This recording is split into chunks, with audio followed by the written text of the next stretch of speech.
Hey, good evening, everyone. Welcome back to Mindset Explosions, season number 4, episode number 12. Enjoy the journey. I've been joined today by Ned. Oh my God, we've had a great chat off there.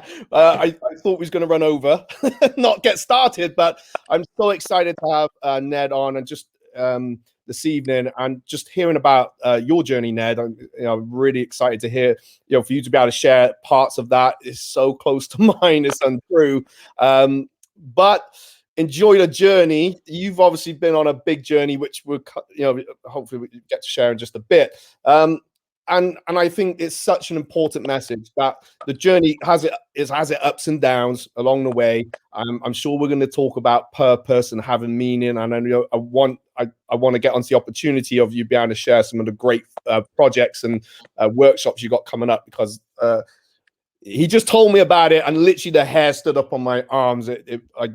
Wow, mind-blowing. I can't wait.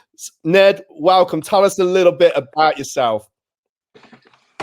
Thanks, Matt. I really appreciate doing stuff like this. What I appreciate about this is anytime we get to share with people, sometimes just the smallest thing can make the biggest difference to people. So people like yourself creating these opportunities to share with people, I think is really laudable. So thanks for having me on here. My journey, I think, where do we start? Back in 1975. During the war. Yeah, exactly. I think where my journey starts is probably as a young man. I said to you earlier on, what I tried to do was try to do what my father said would be the best thing to do, which is get a great job, build a family, go on holidays. And that's something I actually did pretty well, to be honest. I'll admit that I'm not going to say I wasted time in my 20s, but I was a bit of a slow starter. I was at university and then I got the chance to travel. So getting into work and a career took its time. But I realised in my late 20s that I really needed to do something and achieve this thing about getting a house and a home and a family, and managed to get myself a proper job, wearing a suit and tie with a shiny car and good wages. And my girlfriend at the time was like, "We've got to buy a house." Yeah, I'll buy a house. So built this dream and found myself in a job that I hated. Going out every day wearing a suit, even though I had the shiny car, even though we were going on holiday, to the mountains every winter and places like America in the summer, didn't make up for the how would I say it, almost disgust I had in myself for spending my time achieving nothing, just numbers for a sales company. Okay. So who was that company for, Ned? Can we say? Yeah, it was AstraZeneca, who at the time nobody knew, but you know them now, don't you? Saving the world, one injection at a time.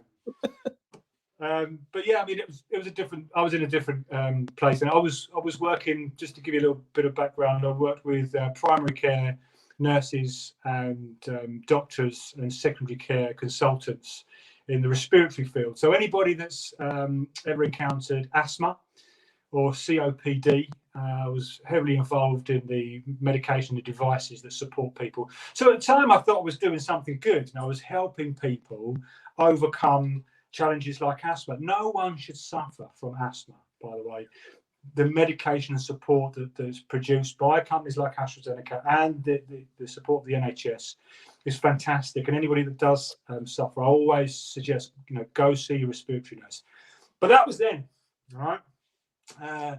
That was great to have the shiny car on the holidays, but it didn't satisfy me. There was something missing. And I got made redundant from there. And from that point, I hooked up with one of my best friends. When we were lads, I was his hottie. And, in my early 20s, when I was strong, we were on site and we said then, we could do this. We could do our own houses. We'd love to do that. And Wazza, bless him, all he ever wanted to do was build his own house. He wanted to be a house builder. And again, it was like, well, if we're building homes for people, that's a great purpose, right? Everyone needs a home. So over the period of about, well, it was almost exactly 7 years, we took the business from 3 guys to a team of 17. And in 2017-18, the business turned over 7 figures. We built 5 houses, a handful of extensions, 2 loft conversions. We were killing it. You know, so he was getting his dream, but it wasn't my dream. So I felt lost. You know, I couldn't see the light at the end of the tunnel. I thought I'm in control of my destiny, but I wasn't really connected to anything important. And so I was questioning that. And then at the same time, my home life fell apart. So at the time, I owned 2 houses. My son was 3 years old. My wife and I had been married for 4 years, and the marriage fell apart. Now, anyone who's ever been through this, you know there's more than one reason that a marriage falls apart. And I'll be honest, I pointed the finger a bit too much at my wife's illness. And I'm sure there's a lot of guys out there who have experienced this or are experiencing this. And she talks about this openly, that she had chronic clinical depression, which was probably sitting there waiting to happen before she got pregnant. And then when our son was born, postnatal depression really hit her hard. And so I got obviously caught up in that. And typically, I was really stoic about it. I felt like I was there to protect my wife and family, and that I was strong enough to do it. And I look back now and I freely admit the mistake I made back then was I didn't ask for help. I really needed to ask for help. And I'll say that's where I needed to take responsibility for what happened with our relationship. If I hadn't have been such a stoic at that time, I'd asked for help. You know, who knows, ifs and buts, but who knows what would have happened. So, you know, one day I had it all, and the next day it was gone. You know, I coped. I mean, I'll never forget, I sold both the houses. And when I was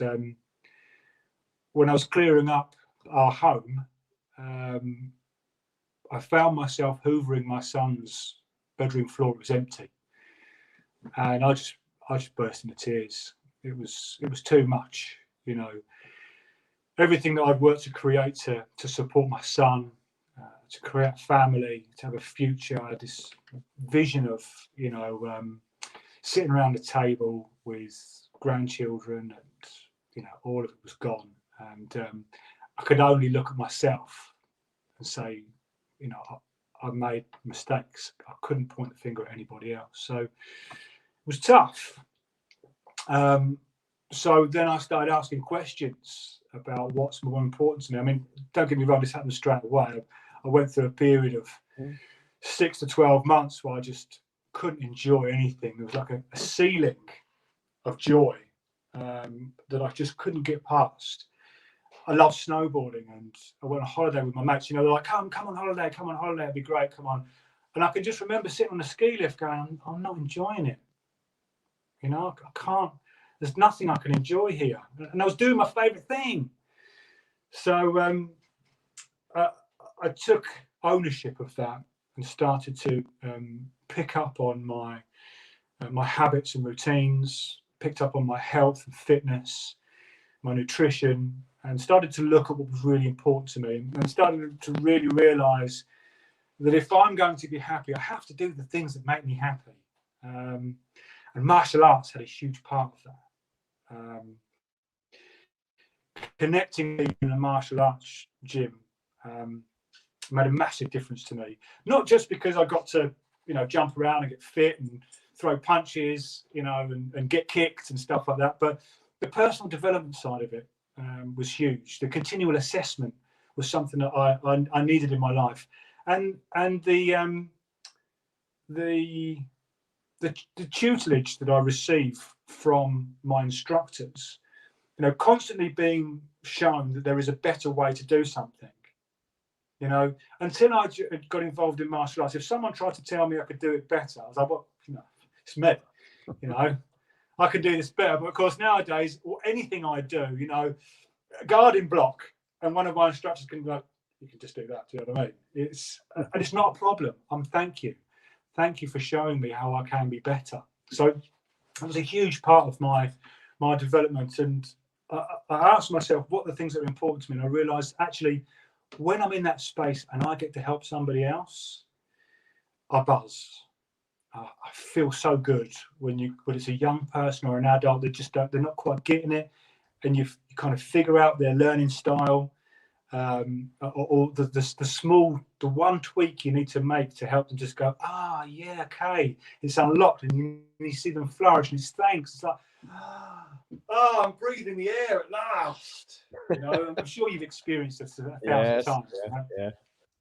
That connection with helping other people and being able to, you know, find out what's really important for myself, for people around me, taking, you know, being aware of that and taking responsibility for it was what I realised I had to do, and that's where I decided I needed to leave the business and do something that was about helping people.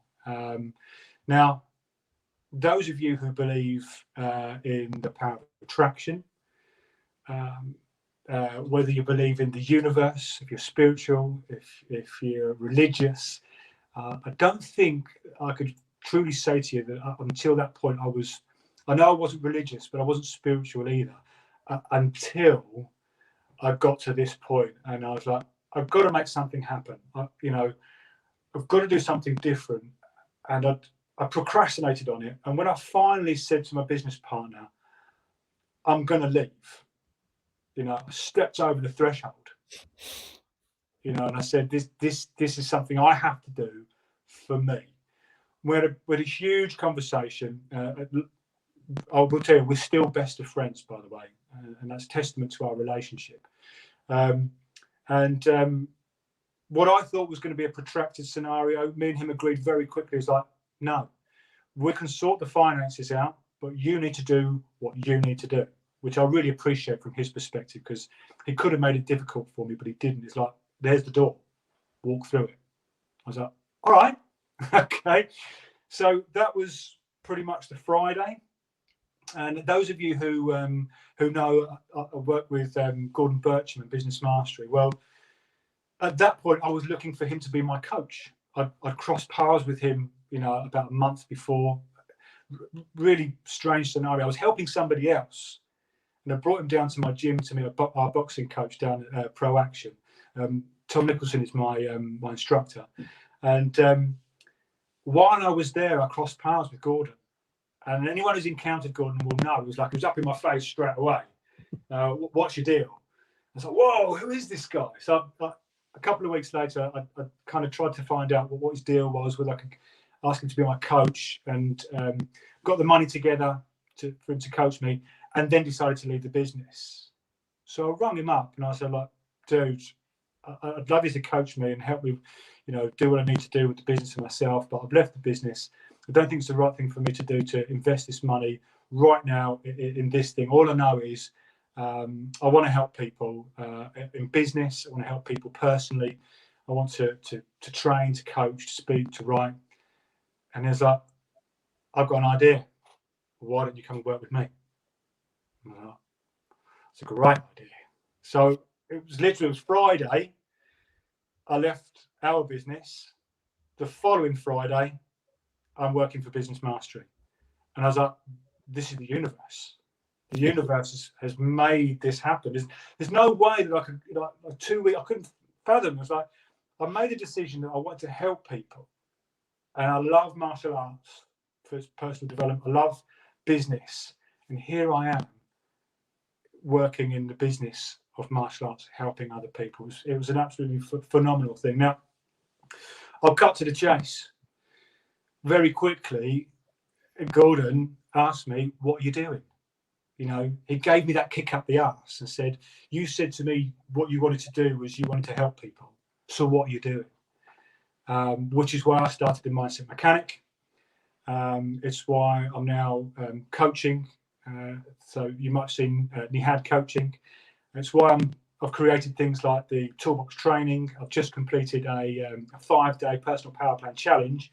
And my next project is the Dad Venture, which is a retreat for fathers who wish to connect to the spirit of adventure with their children. You know, my hope is that, you know, we get the experience to grow together, not grow apart. And I'd love to do that in the mountains. So that's where I am today.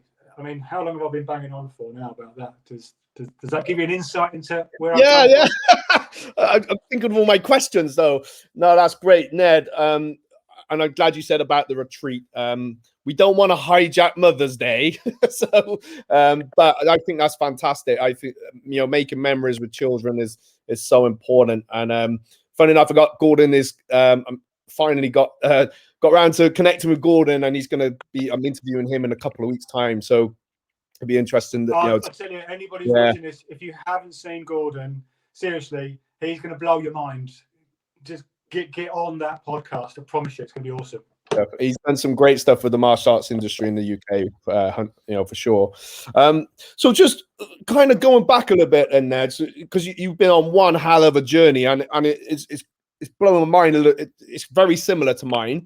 Maybe a few things are just a little bit the other way around, but it makes a difference. It's very similar. Just in, you know, about the job and thinking about the purpose, and I guess as you all evolve, I'm sure there'll be some other defining moments. And I guess where the world is at the moment as well, I would bet money, and I'd probably win loads, although the odds are probably pretty low. But there's a lot of people probably in that situation right now.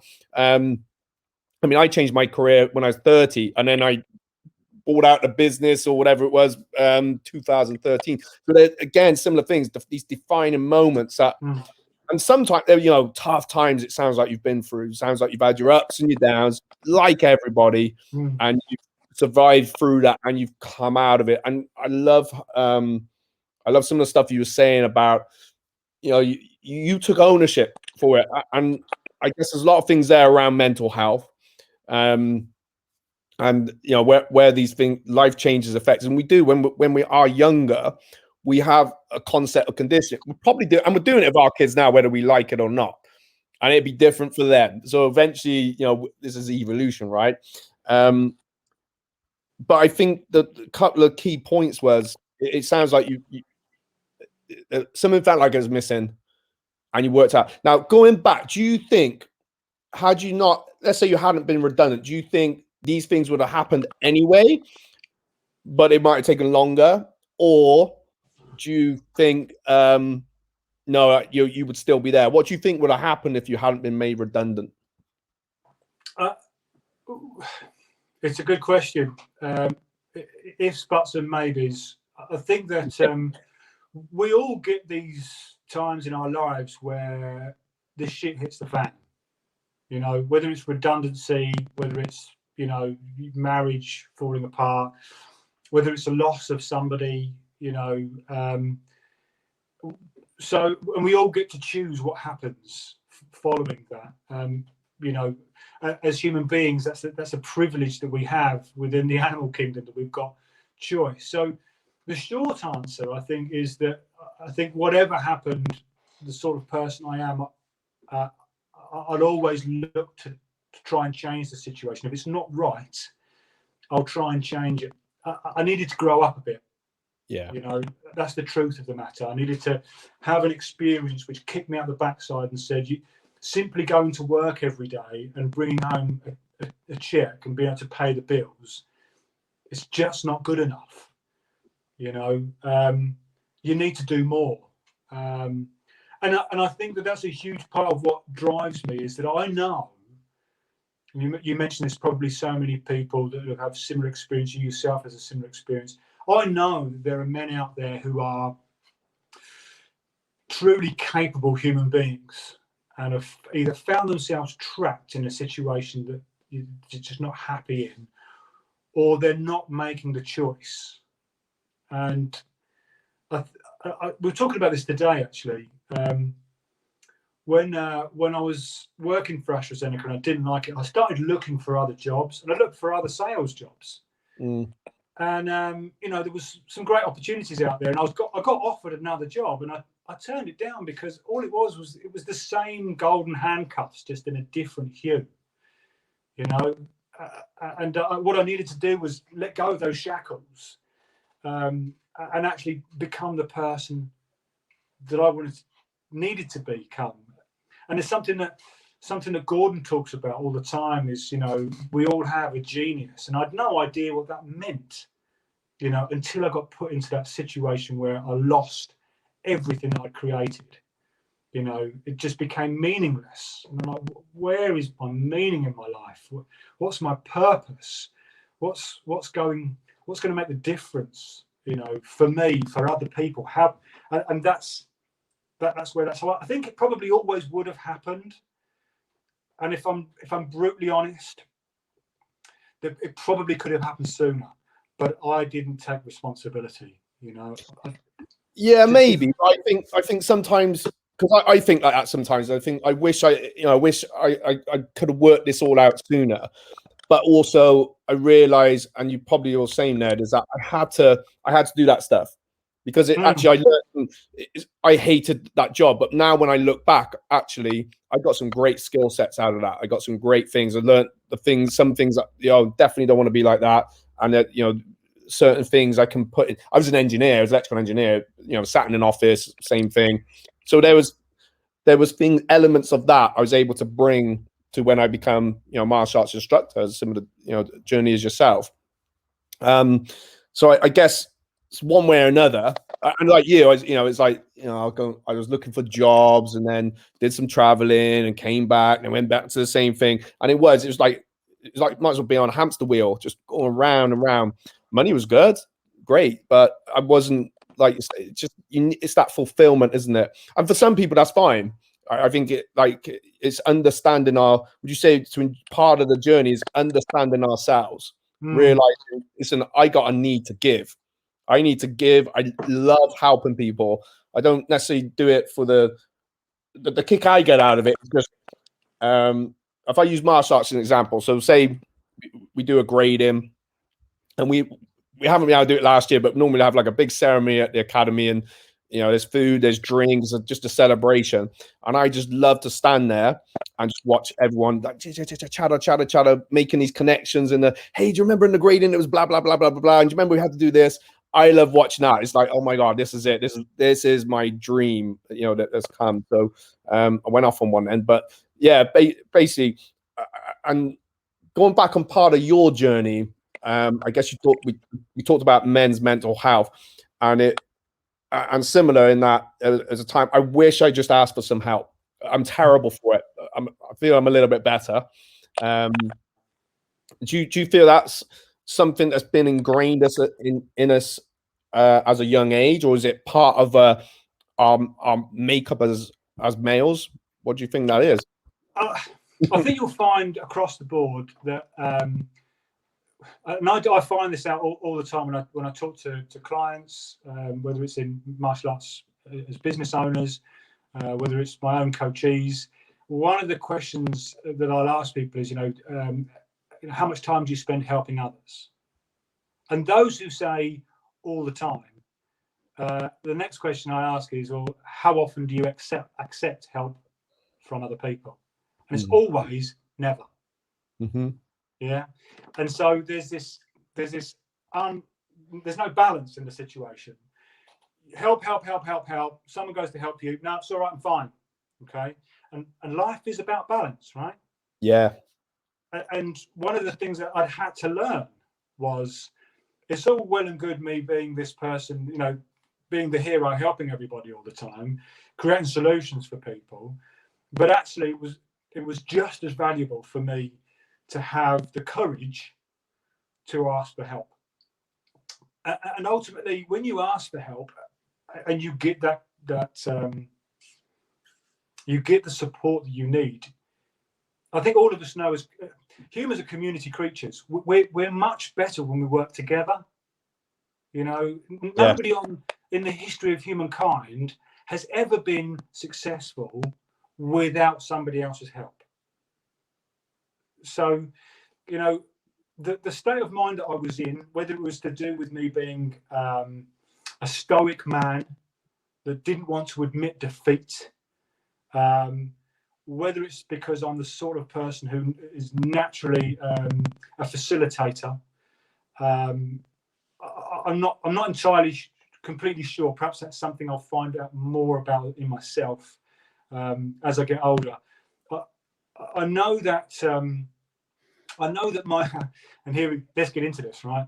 The relationship I had with my father had a huge impact on who I had become, and I got caught up in that. One of the things that I've had to work on myself is separating myself as an individual away from my father. You know, whether I like it or not, I was trying to become the person that my father wanted me to be. Now, don't get me wrong, because I fought with my father. My father wanted me to do this and that, and whenever I did this, he's like, "Why are you doing that? Why don't you just go and get a good job?" You know, when I went traveling, he's like, "You need to get a good job." So I fought against it for years, but in the back of my mind, in my subconscious, like, I'm not doing what my dad said I should be doing. And that led to, you're not good enough, you know, and the self-doubt about what I could achieve.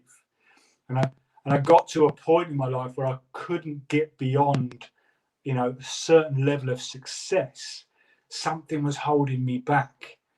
And that thing that was holding me back was my own belief about myself. And it's connected to me trying to appease my father, you know.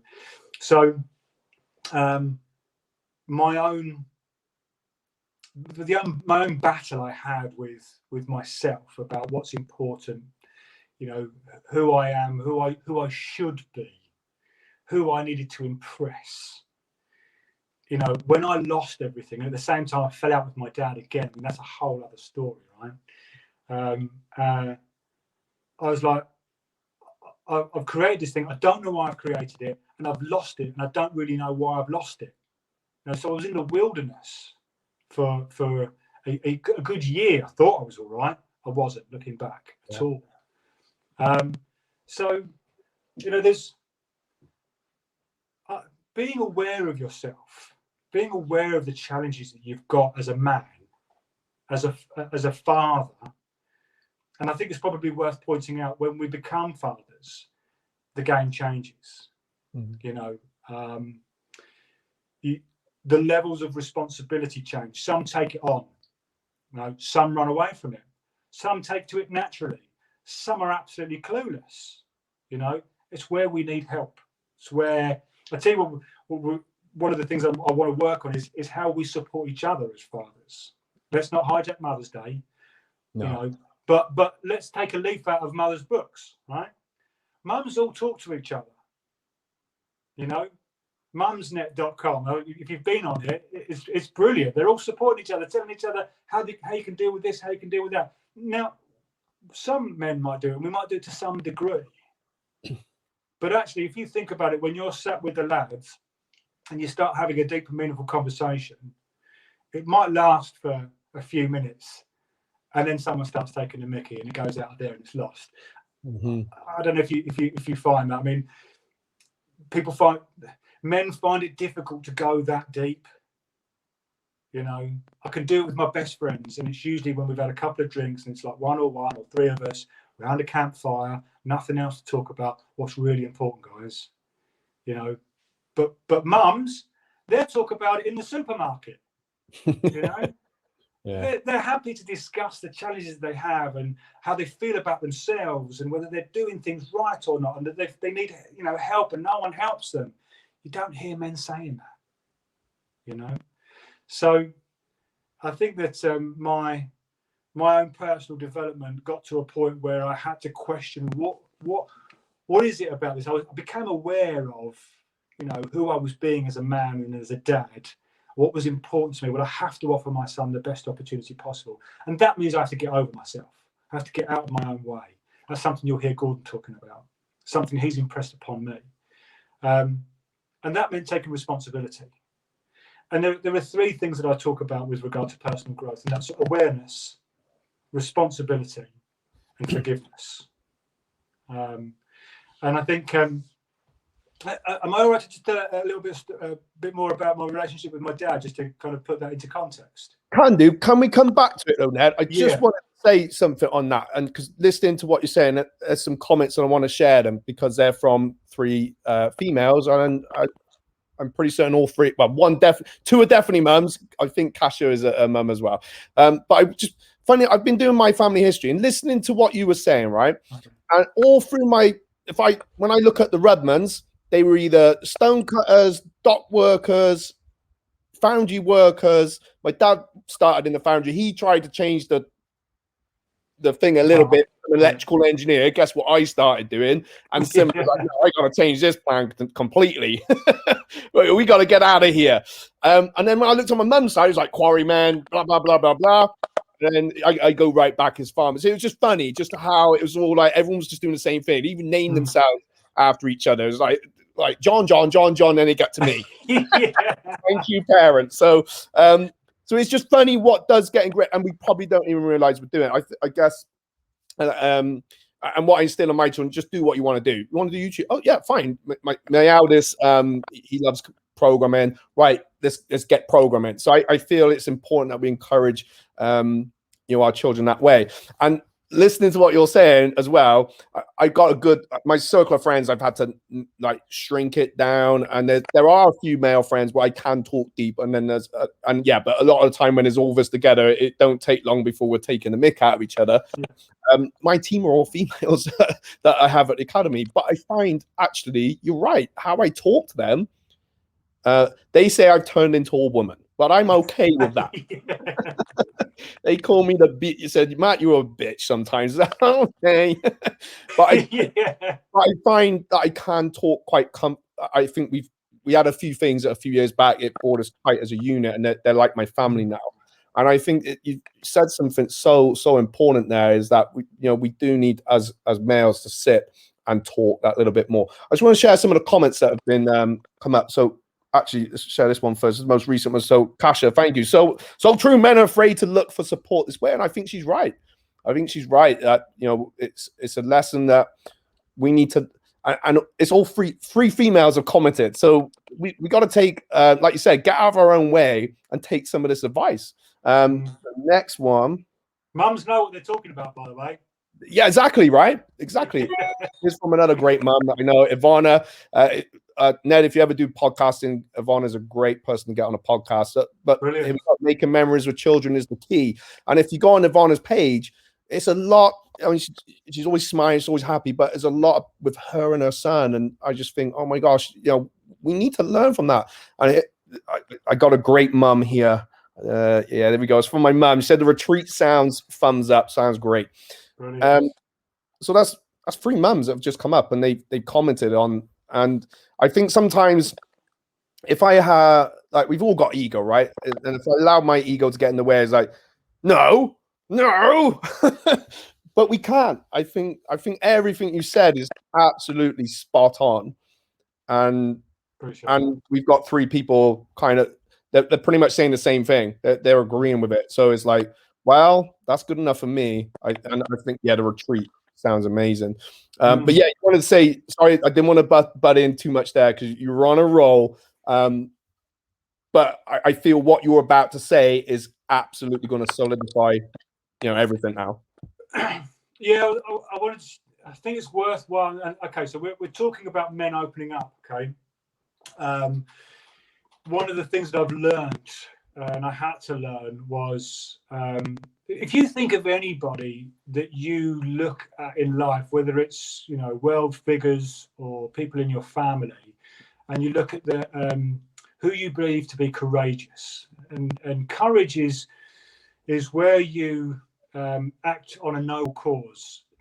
Do something because it's the right thing to do, even though it's going to hurt you to do it. Okay, look at anybody through history that's been courageous. Not one of them has done that without first being vulnerable. And this is the challenge that we have as men: is how prepared are we to be vulnerable, Mm. you know. And frankly, you know, and I'm talking about psychologically here because we're fortunate enough. I say to my son, you've got a head start because you're a bloke. You don't have to feel that vulnerability that women experience. In fact, Dave Chappelle, the comedian, does a really fantastic skit. I won't go into it, but he talks about one time having to, in his younger days, being sent to pick up something from, I think it was a drug dealer or something, and it was a backpack. And he had to transfer this backpack across New York or wherever he was. But there's £25,000 in this backpack, or dollars, sorry. And he had to take it on the subway. And he said that was the first time he had any inkling of what it was like to feel vulnerable as a woman does. Because anyone on that could have taken that bag away from him. And everybody who knew that he had that would have seen it as valuable. And it just gave me a real insight into, wow, I've so got away with this scenario of being a bloke that I don't have to really consider being, and you know, as a martial artist, I'm confident around people, and as an individual, I'm confident. So there's that kind of physical vulnerability, but I'm talking about, you know, vulnerability in opening up and accepting your faults, your weaknesses, you know, and one of the challenges that I've had throughout my my years is my relationship with my dad. When I was 14, we had a row. You know, 14-year-old. Mum and dad split up. I lived in one house. We used to go and see him every other weekend, and every weekend he would, when we were driving, he would talk badly about my mum. And at 14 years old, I'd had enough, and I told him. And I rang my mum. My mum came and picked me up. And I didn't speak to him for ages. Okay. Long story short, that happened 3 or 4 times, and it confused me. As an 18-year-old, I didn't understand why my dad, you know, didn't want to be part of who I am and what I was doing. You know, yes, I challenged him, and I look back when in my 20s, I was like, but I was a kid, I was a teenager. Why didn't he reach out and respond to me? You know, at what point does he take responsibility for this because he's my dad and I'm the kid, right?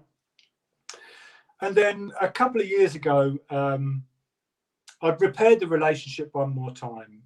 He'd found out that me and my wife had split up. He found me, got in contact. I just wanted to hook up with you. And so I was like, okay. My son at the time, I hadn't spoken to him for years. My son was 4. So this is an opportunity for my son and my dad to connect, and everything was good until he started to have a go at me again about what I was doing. You know, I was talking about before about get a good job, you know, and he again was like, what are you doing with this? You should do that, you should do this. And I was like, just can you stop with your opinion? And what I said to him was, look, either you share your opinion or you see your grandson. It's up to you, because I can't handle your opinion anymore. Leave your opinion at home and see your grandson. So in no uncertain terms, he told me where to go. And I was like, well, here we are again. Okay. So at that point, I was like, okay, it's just not going to work with me and my dad. That relationship is over. Okay. And I tried to let it go. And I couldn't let it go. Right. So a few years ago, I was, you know, on the pathway to understanding what's important to me, knowing that I wanted to help other people, knowing that I wanted to teach, you know, to coach. And all the while in the back of my mind, I'm like, how can I empower people to be the best version of themselves when I can't have a relationship with my own father, you know? And Gordon asked me about this. He put it to me. He talked to me about his relationship with his parents. And I realized straight away, you know, I was like, the mistake I'd been making is I would never forgive my father. Now, I talk about awareness, responsibility, and forgiveness. And, you know, if I was to recount all the stories, you'd be going, I can't believe that happened. You know, this. The fact of the matter is, none of that helped me. Holding on to that pain, you know, just didn't make any sense. So I realised I had to let go of it. I realised I had to forgive my dad. And there was another level to this. I went to a coaching session. I don't know if you know Ryan Pinnock at all. No. I was lucky enough to, if you're super genius, you ever seen any of his stuff, check him out. It's brilliant. But I did a week with him, and I had a huge realization. Part of it, if you're into meditation, we talked before about the universe, vibrations. I had a moment, and I realized, I hadn't taken responsibility for this relationship. So the next morning, I got in my car and I drove to my dad's house. I hadn't spoken to him for 18 months. I knocked on his door. I've got to tell you, my heart was leaping out of my chest. I didn't know what he was going to say, what he was going to do. And he opened the door and I said, "I'm sorry." And I didn't expect him, I wasn't waiting for his apology in return. I just wanted to apologize. Okay. He accepted my apology and invited me in, and we sat down. And I have to tell you, the conversation that I had with him for the next 45 minutes to an hour just brought everything together about me as a young man, my relationship with him, who I am, my relationship with my son. There was a huge realization that I had. Now, I think I might have mentioned to you before that my son is autistic. He's got ADHD. Now, he does fantastically. He's on the more higher functioning end of the spectrum. But of course, anybody that's involved in autism understands that it mostly happens with men, mostly happens through the male line. And when I sat down and looked at my dad, and I'd questioned myself about, where does autism fit in with who I am and what I do, and that's something for another day. But I looked at my dad and I was like, I can see his autism. I can see where there was a disconnect between me and my dad. I can see where his lack of empathy was actually to do with, truly who he is as a person, not necessarily because of his beliefs or values or anything like that. And I'd been holding on to this pain about who my father was and how he treated me, and who I'd become because of it. And as soon as I forgave him, I didn't tell him, this wasn't me going, "I forgive you, Dad." In my own heart, I forgave him. And then I went and apologized and took responsibility for that relationship. It was then that I was able to let go of all that pain. And it was from that moment I was truly able to become who I need to be, who I'm best at being. I'd no longer needed to point at the challenges that I'd had as a young man growing up with a fractious relationship. It's up to me now, I don't know if you've seen the film with Brad Pitt, Ad Astra. I think I have, yes. Anybody that's had a difficult relationship with their father, just watch it. It's a great little film anyways. You've got a suspension of disbelief. But the story is that you just need to let go of that relationship with your father and be your own self, be your own man. If you've grown up, you talked about with your father and what your father did, and you followed in his footsteps, but to do that, I had to be aware of myself. I had to take responsibility, and I had to forgive myself for my behavior, and I had to forgive my dad. And from there, my whole perspective on life has changed irrevocably. And it's now all about, okay, how can I make a difference? How can I support other fathers, other men, to be able to dig down into those things that are truly important and go, okay, this is the thing we've got to work on. Whether you like it or not, this is the conversation you need to have. This is what's going to make you feel vulnerable. And when you deal with that vulnerability, when you work through it, and mine was that challenge I had with my father, coming out of the other side of it just feels so courageous. You get that power of true I want to say masculinity, but it doesn't have to be that, because I'm sure women go, but you know what I'm talking about. When you're the best version of yourself, when you're feeling great about who you are, when you're stood there and you've got your fraternity, your members enjoying what they've achieved through their gradings, this is who I am. This is great. You know, this is what I need to do. Going through those vulnerable times has shown me how I can be courageous, and that's why I step out and say, okay, let's talk about it. I made a mistake. My responsibility, at least half my responsibility for the marriage failure, for the failure in my relationship with my father, and for anything else I do from now on moving forward, I have to take responsibility for it. And that's why I've created Nihad Coaching. That's why I'm doing Dadventurer. It's why I did the personal power plan 5-day challenge. So all of that is about that empowerment for us as men. Does that make sense? Yeah, brilliant. I love it. I was on the edge of my seat.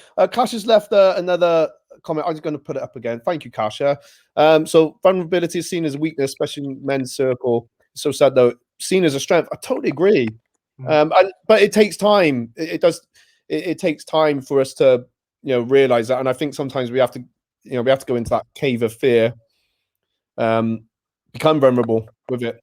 And seek out that treasure, which again is that purpose. You've got some great events coming up. So what's the next event you have coming up, Ned? So I've just finished the 5-day personal power plan challenge, which was great. What I love about it is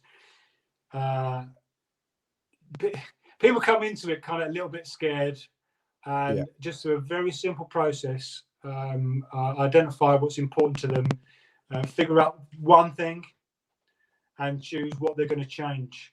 And from that, we create a plan which they can be accountable to. And the idea is, to make a difference in the things that are most important to you. So that's what the 5-day challenge. I'm going to be doing that again in July. So I won't be shouting about it now.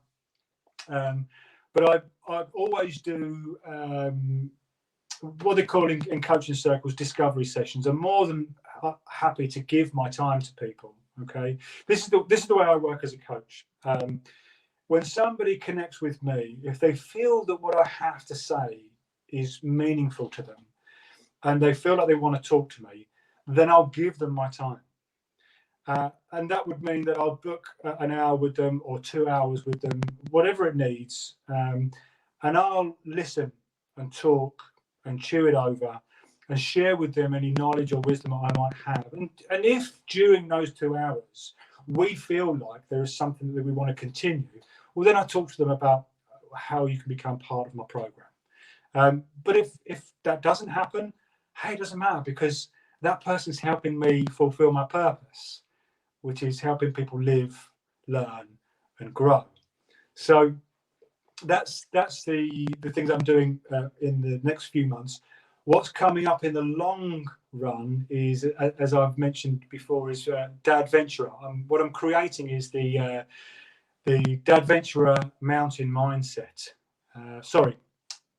Mountain Mastermind, and that's going to be an opportunity for dads to take a week away from everything that they do. Okay, because first of all, escaping from what we do every day is so empowering, and this is why I love going snowboarding. Love hitting the mountains, because it's such a departure from everything that we do. I want to take a group of dads away to the mountains, and what we'll do is we'll have yoga and meditation sessions in the morning. We'll have a hearty breakfast. We'll go out into the slopes, and we'll get some ski coaching on the slopes. We'll have lunch on the top of the hill, and then in the afternoons we'll have some mastermind sessions that will work on personal development, on business development, on fatherhood. And then throughout the week, we're going to have a few challenges. There are going to be some snow challenges. There's going to be nights out, skidoos, toys. Where's my credit card? Sign me up. Yeah. Take my money today. Yeah, man, I'm sold. exactly. And the idea here is for us to go and get to that point where, as a group of men, we can have that conversation, you know, and we can share with each other. I love masterminds because I've got lots to offer, but when you get a room of 10 men together, there's so much wealth, you know. And I'm connected with lots of martial artists, business owners. All of them that I speak to, have got something to give. And when you mastermind like that in a idyllic location, in a place where we get to challenge each other physically, emotionally, personally, and take that challenge onto the slopes as well, and go out and have a few drinks and eat pizza and eat well, and and hopefully come home reinvigorated, so that we can then take what we've learned and share that with our families, share that with our siblings, empower those people that we live with, but instead of being affected by the situation you're in, changing the situation that you're in, being the energy that is positive, and getting that from that retreat. Long term, what I was talking to you about before is what I'd really love to do is I'd love to be able to take dads and their kids away so that they can grow together, not apart. One of the things that happened to me with me and my father, we grew apart because we never had anything that we were working on together. We didn't give that spirit of adventure, and taking, so let's say a father and a son or a father and a daughter away, giving them challenges, giving them coaching, supporting them, letting them have time together, quality time together, and supporting them in that environment so that they can have that thing that they keep, means instead of growing apart, they grow together. That's my long-term goal for the retreat. So exciting times for me because it's just connected to everything that I want to do. No, it's brilliant. I think so it just sounds amazing. I think the master, the first one with the mastermind. Oh my gosh, yes. And being creating that event, and Ed, but for those watching as well, being around some like-minded people, it'd be so powerful. I think whenever every mastermind I've been on or been part of, that even hosted a couple, you just get so much from it. I can't even put a value on it, to be honest, because just in terms of and you make great friends as well, from that. And again, then that retreat, the next one with something to do with the children, is so important. And you've reminded me of a couple of things for just listening to you speak today, and I'm trying to when my boys are with me, I've got 3 boys, so I have to try and rotate some that one-to-one time. I haven't done it, so I need to do that again, and just we call it this that special time, and maybe my mum might take the other 2 away, or this is kind of all right, but just having that time with them. Like the lockdown last year was just invaluable to me. It was great for business, but hey, who cares? The wealth isn't always about money. It's about everything that's in here, and that, like you said, keeping that. Yeah. Oh my God, I'm going to get you on again because it's been an absolute pleasure. It's the longest I've gone in ages. That's me. That's me. No, that's good. It's good. Thank you, everyone that's commented. It's that's what I like. We get that interaction, and it provokes our mind. So some really great key points have been made today, Ned. So thank you so much. I think Gordon's on in a couple of weeks. I got Jeanette Linfoot. I think you know Jeanette. I know Jeanette. Yeah, brilliant. Yeah, she's next week. So looking forward to that one. Yeah, good times. Thank you, Ned. Thank you, everyone, for watching. Give it a share. Drop some comments below on anything we've talked this evening, and one of us will definitely respond. I know it. And if you are interested in finding out more about some of the work Ned is doing, then just it's okay to drop your message. If you've got an email, a website, or is it just message you? You can find me on social media, Ned Shakir. Type it in. There is only one. There's only one. Yeah, that's right. All right. I hope I get to meet you very soon properly. All right. Likewise. Yeah. Thank you, everyone. See you next week. Thank you, Matt.